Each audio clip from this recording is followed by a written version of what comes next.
Supreme court से पंजाब सरकार को झटका। चंडीगढ़ की अदालत में ही होगी बहिबल कलां गोलीकांड की सुनवाई। सुप्रीम कोर्ट ने पंजाब सरकार की याचिका की खारिज। कैबिनेट मंत्री हरपाल चीमा ने खालिस्तानी समर्थक गुरपतवंत पन्नू को लेकर विपक्ष के नेता बाजवा पर साधा निशाना। कहा, कुछ लोग प्रदेश की शांति को करना चाहते हैं भंग। और नीरज चोपड़ा की गोल्डन शुरुआत। दक्षिण अफ्रीका में इन्विटेशनल ट्रैक प्रतियोगिता में जीता स्वर्ण पदक। 84.52 मीटर थ्रो के साथ रहे टॉप पर।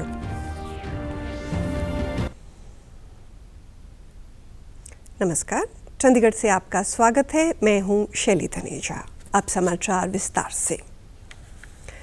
साल 2015 में पंजाब में हुए बहिबल कलां गोलीकांड केस में पंजाब सरकार को सुप्रीम कोर्ट से झटका लगा है। सुप्रीम कोर्ट ने बहिबल कलां गोलीकांड मामले में पंजाब सरकार की ओर से दाखिल विशेष अनुमति याचिका खारिज कर दी है। पंजाब सरकार ने संबंध में उच्चतम न्यायालय में याचिका दाखिल की थी, जिसमें उन्होंने इस केस के ट्रायल को लेकर हाई कोर्ट के उस आदेश को चुनौती दी थी, जिसमें इस मामले को फरीदकोट अदालत से चंडीगढ़ कोर्ट में दाखिल करने के आदेश दिए गए थे। इस केस में चार्जशीट मोगा के तत्कालीन एसएसपी ने अपनी जान को खतरा बताते हुए हाई कोर्ट में याचिका दाखिल कर केस की सुनवाई पंजाब से बाहर करने की मांग की थी।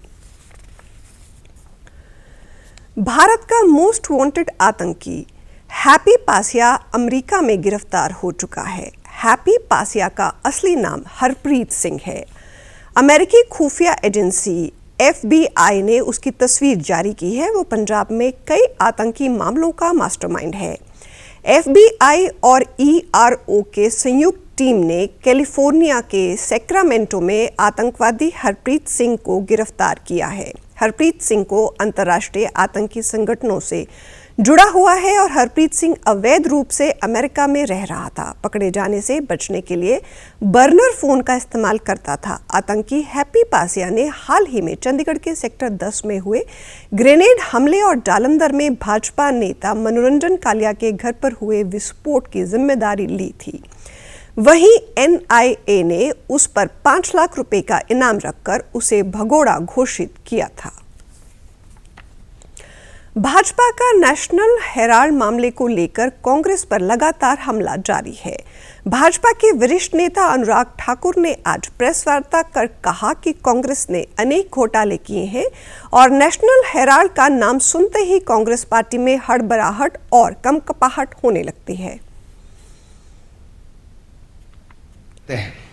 सेंसेशन जैसे कि छटपटाहट, कपकपाहट, धड़धड़ाहट, फड़फड़ाहट, डगमगाहट, लड़खड़ाहट और ऐसे सेंसेशन होने लाजमी भी हैं, क्योंकि पकड़े जो गए हैं।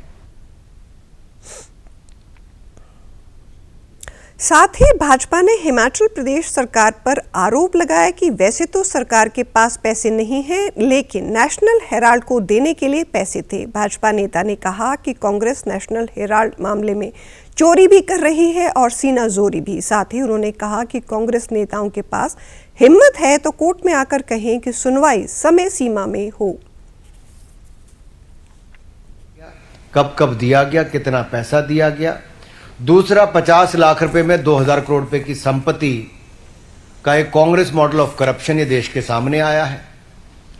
तीसरा, अगर ये अखबार छपता ही नहीं, दिखता नहीं, बिकता नहीं, तो इसके लिए इतना विज्ञापन क्यों दिया जाता है। और वीकली न्यूज़पेपर के लिए चांदी के सिक्के और दैनिक न्यूज़पेपर जो इससे कई गुना ज्यादा बिकता है, दिखता है, उसको चवन्नी देने का काम क्यों किया जा रहा है। खालिस्तानी समर्थक गुरपतवंत सिंह पन्नू का समर्थन करने को लेकर आम आदमी पार्टी के वरिष्ठ नेता और पंजाब के कैबिनेट मंत्री हरपाल सिंह चीमा ने कांग्रेस नेता प्रताप सिंह बाजवा पर निशाना साधा है। चीमा ने कहा कि पन्नू जैसे लोग प्रदेश की अमन एवं कानून की स्थिति को खराब करना चाहते हैं। उन्होंने पन्नू द्वारा डॉक्टर भीमराव अंबेडकर की मूर्तियों को नुकसान पहुंचाने और आपके नेताओं को धमकी देने के मामले में कहा कि ऐसे लोगों की धमकियां डॉक्टर अंबेडकर की शिक्षाओं और सिद्धांतों को नुकसान नहीं पहुंचा सकते।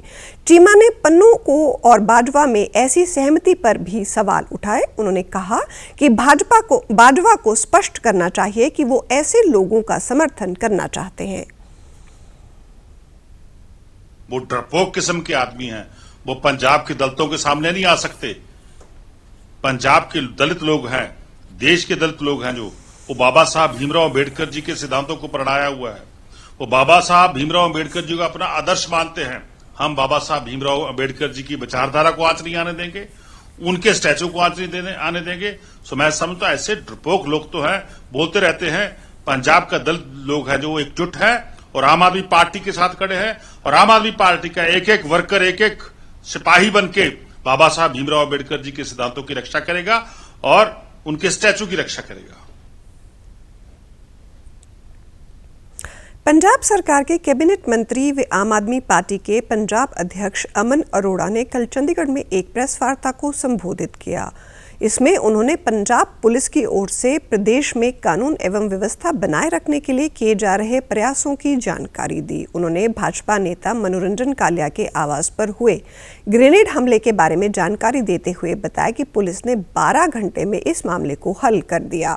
उन्होंने कहा कि 2 संदिग्ध व्यक्तियों को हिरासत में लिया गया है। उन्होंने प्रदेश में रिवर्स माइग्रेशन का दावा करते हुए कहा कि पंजाब में उद्योगों और निवेश में बेहतर माहौल होने के कारण रिवर्स माइग्रेशन हो रही है। ਕਾਲੀਆ ਸਾਹਿਬ ਦੇ ਘਰ ਤੇ ਹੋਇਆ, ਇਹ ਵੀ ਤਾਂ ਸੋਲਵ ਹੋ ਚੁੱਕਿਆ। 12 ਘੰਟੇ ਦੇ ਵਿੱਚ ਹੀ ਬੰਦੇ ਆਇਡੈਂਟੀਫਾਈ ਕਰ ਲਏ ਗਏ ਸੀਗੇ। ਆਟੋ ਰਿਕਸ਼ਾ ਜਿਹੜਾ ਉਹ ਫੜ ਲਿਆ ਗਿਆ ਸੀਗਾ, ਜਿਹੜੇ 2 ਬੰਦੇ ਸੀਗੇ ਸ਼ੱਕੀ ਉਹ ਫੜ ਲਏ ਗਏ ਸੀਗੇ। ਸੋ ਉਹ ਤਾਂ ਇਨਵੈਸਟੀਗੇਸ਼ਨ ਪੂਰੀ ਹੋ ਚੁੱਕੀ। ਆਪਾਂ ਕਹੀਏ ਵੀ ਜੇ ਕੋਈ ਨਹੀਂ ਜਾ ਰਿਹਾ, ਉਹ ਤਾਂ ਇੱਕ ਫੈਕਟਰ ਹੈ, ਚੰਗੀ ਗੱਲ ਹੈ। ਮੈਂ ਸਮਝਦਾ ਕਿ ਜਿੱਥੇ ਚਲੋ ਇਹ 'ਚ ਵੀ ਮਲਟੀਪਲ ਫੈਕਟਰਸ ਹੋਣਗੇ ਕਿ ਜੇ ਸਪੋਜ਼ ਕੁਝ ਕੰਟਰੀਜ਼ ਨੇ ਸਖਤੀ ਵੀ ਕਰਤੀ ਜਾਂ ਕੁਝ ਵਾਪਸ ਆ ਰਹੇ ਨੇ ਲੋਕ, ਉਹਦੇ ਕਰਕੇ ਵੀ ਹੋਊਗਾ। ਪਰ ਡੈਫੀਨਿਟਲੀ ਇੱਕ ਪੋਜ਼ਿਟਿਵ ਇੰਪੈਕਟ ਇਹਦੇ ਵਿੱਚ ਇਹ ਵੀ ਹੈ ਪਿਛਲਾ ਆਮ ਆਦਮੀ ਪਾਰਟੀ ਦੀ ਸਰਕਾਰ ਦਾ, ਕਿ ਜਿਸ ਤਰੀਕੇ ਦੇ ਨਾਲ ਅੱਜ ਆਮ ਘਰਾਂ ਦੇ ਬੱਚਿਆਂ ਨੂੰ ਸਰਕਾਰੀ ਨੌਕਰੀ ਬਿਨਾਂ ਪੈਸੇ ਤੋਂ ਬਿਨਾਂ ਸਿਫਾਰਸ਼ਾਂ ਤੋਂ ਮਿਲ ਰਹੀ ਹੈ, ਉਹਦਾ ਵੀ ਇੱਕ ਪੋਜ਼ਿਟਿਵ ਇੰਪੈਕਟ ਹੈ ਜਿਹੜਾ ਉਹ ਆ ਰਿਹਾ ਹੈ। पंजाब के विधानसभा हलके लुधियाना पश्चिमी में होने वाले उपचुनाव के लिए शिरोमणि अकाली दल ने एडवोकेट उपकार सिंह घुम्मन को अपना उम्मीदवार बनाया है। ये घोषणा शिरोमणि अकाली दल के प्रधान सुखबीर सिंह बादल ने की। इस बारे में बताते हुए शीयद के वरिष्ठ नेता डॉक्टर दलजीत सिंह चीमा ने बताया कि advocate Ghumman Ludhiana bar association के पूर्व प्रधान रह चुके हैं और लंबे समय से पार्टी के साथ जुड़े हुए हैं। पार्टी नेताओं के साथ साथ लुधियाना के सभी नेताओं के साथ विचार विमर्श के बाद ये निर्णय लिया गया है। इससे पहले आप राज्यसभा सदस्य और उद्योगपति संजीव अरोड़ा को मैदान में उतार चुकी है, जबकि कांग्रेस ने पूर्व मंत्री भारत भूषण आशु को प्रत्याशी बनाया है। चंडीगढ़ यूनिवर्सिटी में कल 2 दिवसीय वर्चुअल एक्स समिट का शुभारंभ किया गया। ये समिट विजुअल इफेक्ट, गेमिंग और एनिमेशन के विभिन्न आयामों पर आधारित है। सूचना एवं प्रसारण मंत्रालय के वेव्स के साथ मिलकर स्थानीय हुनर को बढ़ावा देने के लिए ये समिट आयोजित की जा रही है। इस दौरान सरकार की क्रिएट इन इंडिया कार्यक्रम के तहत विशेषज्ञों ने फिल्म निर्माण में एनिमेशन, कंप्यूटर आधारित विजुअल इफेक्ट्स और कटिंग एज एप्लीकेशन पर विस्तार से चर्चा की। Chandigarh university waves VFX challenge से उत्तरी क्षेत्र के पार्टनर की भूमिका में है। इस बीच नॉर्थ जोन VFX चैलेंज प्रतिस्पर्धा के विजेताओं की भी घोषणा की जाएगी, जिन्हें अतिथि सम्मानित करेंगे। ये विजेता वेव्स 2025 24 घंटे के चैलेंज में हिस्सा लेंगे। ये समिट आज संपन्न होगी। 1 लाख रुपए जीतने के लिए, और वहाँ पर भी उनकी तारीफ हो जाएगी। हमारी जो इंडस्ट्री है, ये हमने देखा है कि इंडिया की जो कहानी है, हम अभी हॉलीवुड का मूवी देख रहे हैं, यहाँ के मूवी देख रहे हैं, हमारी जो स्टोरीज है वो दुनिया भर जाने वाली है। The winners and runner-up from the north will compete with south, east और west के जो फाइनलिस्ट हैं उनके साथ मुंबई में एट वेब समिट मई 1 से 4 तक जो हो रहा है। एंड वहाँ पे जो ग्रैंड जूरी है वो लोग डिसाइड करेंगे कि नेशनल विनर और नेशनल रनर-अप कौन है। पंजाब में गेहूं की खरीद जारी है। अब तक करीब 4 लाख मीट्रिक टन गेहूं पंजाब की मंडियों में आ चुका है, जिसमें से राज्य में 3 लाख मीट्रिक टन से ज़्यादा गेहूं की खरीद की जा चुकी है। इस वर्ष राज्य में बम्पर 124 लाख मीट्रिक टन फसल होने का अनुमान है। संबंधित अधिकारियों को मंडी में पुख्ता प्रबंध सुनिश्चित करने के निर्देश दिए गए हैं।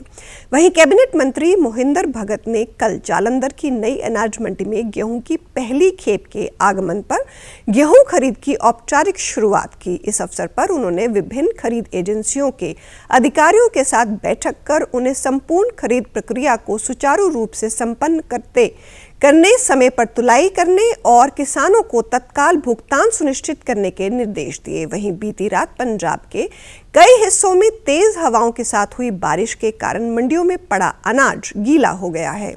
उधर पंजाब राज पावर कॉरपोरेशन लिमिटेड ने 1 जून से शुरू होने वाले धान की बिजाई के सीजन के लिए बिजली की मांग और सप्लाई को पूरा करने के लिए कमर कस ली है। भारत के स्टार भाला फेंक एथलीट व ओलंपियन नीरज चोपड़ा ने इस सीजन की शुरुआत गोल्ड के साथ की है। नीरज इस साल पहली बार ट्रैक पर उतरे और स्वर्ण पदक जीतने में सफल रहे। 2 बार के ओलंपिक पदक विजेता नीरज ने दक्षिण अफ्रीका के पोर्ट चेफस्ट्रूम में एक इन्विटेशनल टूर्नामेंट में गोल्ड अपने नाम किया। नीरज ने 85.52 मीटर थ्रो के साथ शीर्ष स्थान हासिल किया। इस टूर्नामेंट में ये उनका सर्वश्रेष्ठ प्रदर्शन रहा। आज गुड फ्राइडे मनाया जा रहा है। दुनिया भर के चर्चों में विशेष प्रार्थना सभाएं आयोजित की जा रही हैं। ये दिन प्रभु यीशु मसीह के बलिदान को याद करने का दिन है। गुड फ्राइडे मानव समाज को प्रेम, ज्ञान और अहिंसा का संदेश देता है। ये ईस्टर संडे से पहले पड़ने वाले शुक्रवार को मनाया जाता है। मान्यता है कि शुक्रवार को सूली पर चढ़ने के तीसरे दिन यानी रविवार को यीशु मसीह फिर जीवित हो गए, इसलिए 2 दिन बाद ईस्टर संडे मनाया जाएगा। दुनिया के अलग अलग देशों में गुड फ्राइडे विभिन्न तरीकों से मनाया जाता है। सभाओं में यीशु के क्रॉस पर चढ़ने की कहानी पढ़ी जाती है। गुड फ्राइडे पर प्रधानमंत्री नरेंद्र मोदी ने ईसा मसीह के बलिदान को याद करते हुए सोशल मीडिया प्लेटफॉर्म एक्स पर पोस्ट में लिखा कि गुड फ्राइडे के दिन हम ईसा मसीह के बलिदान को याद करते हैं। ये दिन हमें दयालुता, करुणा और हमेशा उदार हृदय रखने की प्रेरणा देता है। शांति और एकजुटता की भावना हमेशा बनी रहे। प्रकाश पर्व 9वें पातशाह श्री गुरु तेग बहादुर का प्रकाश उत्सव आज समूची सिख संगत की ओर से श्रद्धा से मनाया जा रहा है। बड़ी संख्या में संगत गुरु घर जाकर नतमस्तक हो रही है।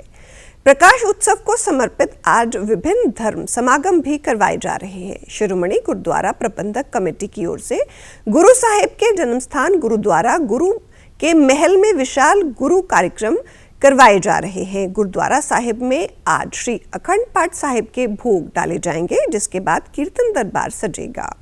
श्री हरमंदिर साहिब, श्री अकाल तख्त साहिब और गुरुद्वारा बाबा अटल राय साहिब में दोपहर 12 बजे तक जलो सजाए गए। शाम के समय दीपमाला और आतिशबाजी होगी। गुरु साहिब के प्रकाश उत्सव को लेकर भक्ति स्थान बाबा बकाला साहिब में भी आज अखंड साहिब पाठ के भोग डाले जाएंगे और गुरु समागम होंगे। प्रकाश उत्सव संबंधी बीते दिन अमृतसर श्री अकाल तख्त साहिब से विशाल नगर कीर्तन भी सजाया गया था। प्रधानमंत्री नरेंद्र मोदी, पंजाब के मुख्यमंत्री भगवंत सिंह मान व हरियाणा के मुख्यमंत्री नायब सिंह सैनी ने अपने सोशल मीडिया प्लेटफॉर्म एक्स पर गुरु पर्व की बधाई दी है। उन्होंने लिखा, धर्म की रक्षा के लिए अपने प्राणों को न्यौछावर करने वाले हिंद की चादर सिखों के 9वें गुरु श्री गुरु तेग बहादुर जी के प्रकाश पर्व की हार्दिक शुभकामनाएं। पंजाब सरकार की ओर से जारी युद्ध नशे विरुद्ध अभियान 48वें दिन भी जारी रहा। पंजाब पुलिस ने कल 471 स्थानों पर छापेमारी कर 97 नशा तस्करों को गिरफ्तार करके उनके खिलाफ 60 एफआईआर दर्ज की है। इस प्रकार अब तक गिरफ्तार किए गए कुल नशा तस्करों की संख्या 6402 हो गई है। पुलिस टीमों ने गिरफ्तार किए गए नशा तस्करों के कब्जे से 40 लाख रुपए से अधिक की ड्रग मनी, 261 ग्राम हेरोइन, 699 ग्राम अफीम और 1997 नशीली गोलियां कैप्सूल भी बरामद किए हैं। ये ऑपरेशन पंजाब के डीजीपी गौरव यादव के निर्देशों पर राज्य के सभी 28 पुलिस जिलों में एक साथ चलाया गया। गौरतलब है कि मुख्यमंत्री भगवंत सिंह मान ने पुलिस कमिश्नरों, डिप्टी कमिश्नरों और एसएसपीज को पंजाब को नशा मुक्त राज्य बनाने के आदेश दिए हैं। पंजाब सरकार द्वारा नशों के खिलाफ जंग की निगरानी के लिए वित्त मंत्री हरपाल सिंह चीमा की अगुवाई में 5 सदस्यीय कैबिनेट सब कमेटी भी बनाई गई है। इस बारे में जानकारी देते हुए विशेष डीजीपी कानून एवं व्यवस्था अर्पित शुक्ला ने बताया कि 84 गेजेटेड अधिकारियों की निगरानी में 1200 से अधिक पुलिस मुलाजिमों वाली 150 से अधिक पुलिस टीमों द्वारा राज्य भर में छापेमारी की गई और दिन भर चले इस ऑपरेशन के दौरान पुलिस टीमों ने 502 संदिग्ध व्यक्तियों की भी जांच की है। और आप हमारे समाचार YouTube channel DD news Chandigarh, Facebook DD news Chandigarh और social media X DD news CHT पर भी देख सकते हैं। इसी के साथ चंडीगढ़ से समाचारों का सिलसिला समाप्त होता है। नमस्कार।